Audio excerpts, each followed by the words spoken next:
मुझे लगता है कि जिस तरह दिल्ली में भारी जीत हमारी एनडीए की हुई है, बीजेपी की हुई है, और उसमें नरेंद्र मोदी जी का सबसे ज़्यादा बड़ा रोल है। और हमें जीत का कारण ये है कि अरविंद केजरीवाल जी भ्रष्टाचार को खत्म करने के लिए सत्ता में आए हैं, लेकिन उन्होंने भ्रष्टाचार को ज़्यादा बढ़ावा देने का काम किया है। ये जो जनता के मन में पूरा था कि भाई केजरीवाल जी जेल में जाकर आए, उनके डिप्टी सीएम सिसोदिया जी जेल में जाकर आए हैं, संजय सिंह जी जेल में जाकर आए हैं। तो ये पार्टी की प्रतिमा एक कलंकित हो चुकी थी, और इसीलिए लोगों ने मतलब भारी वोटिंग बीजेपी को किया है। तो वो जीत के बाद अभी मुझे लगता है कि अगर कांग्रेस और आम आदमी पार्टी के साथ भी रहते थे तो भी जीत हमारी होने वाली थी, क्योंकि आपका कैरेक्टर एकदम कोलैप्स हो चुका था अरविंद केजरीवाल जी का।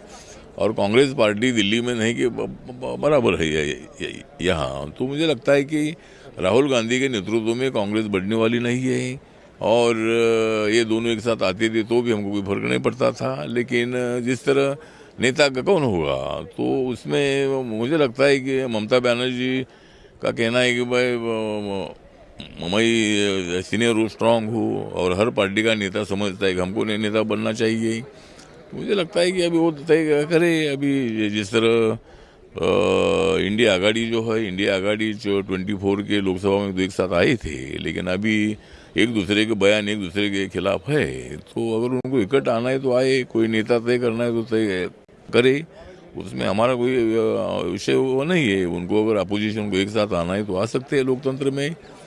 और एक साथ आने के बाद भी मुझे लगता है कि मोदी जी एकदम ऊंचाई तक पहुंचे हैं, देश विकास की दिशा से आगे बढ़ रहा है, और ये 5 सालों में बड़ा परिवर्तन होने वाला है। इकोनॉमिकल परिवर्तन, सोशल परिवर्तन, एजुकेशनल परिवर्तन, पर्यावरण में परिवर्तन, नदियों को जोड़ने का परिवर्तन, नदियों साफ करने का परिवर्तन, दलित आदिवासी गरीब लोगों को न्याय देने का परिवर्तन, महिला को न्याय देने का परिवर्तन, ये सब काम ये 5 सालों में होने वाला है। तो इसीलिए ये कितना विकेट आए तो भी 29 का जो सामना है वो सामना हम ही जीतने वाले हैं।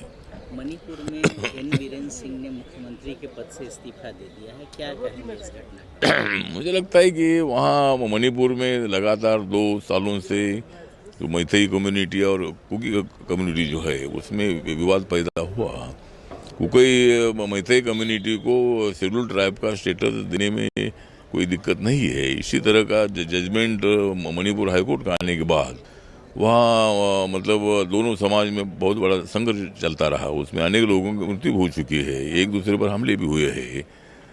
लेकिन अभी वहाँ पूरी शांति है, लेकिन उसके बावजूद भी बीच में एक आधा इंसिडेंट होता है। वहाँ बाहर के म्यांमार के, बर्मा के बॉर्डर से लोग उधर आते हैं और वो मतलब वातावरण बिगाड़ रहे हैं।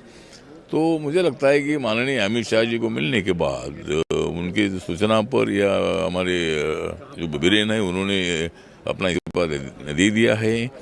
तो मुझे लगता है कि उनकी जिम्मेदारी समझ कर उन्हें इस्तीफा दे दिया है, अच्छी बात है। मतलब वो तो वहाँ के मुख्यमंत्री है, 2 साल के बाद वहाँ इलेक्शन आने वाला है, तो उन्होंने इस्तीफा दे दिया, अच्छी बात है कि वह अपनी जिम्मेदारी समझ कर।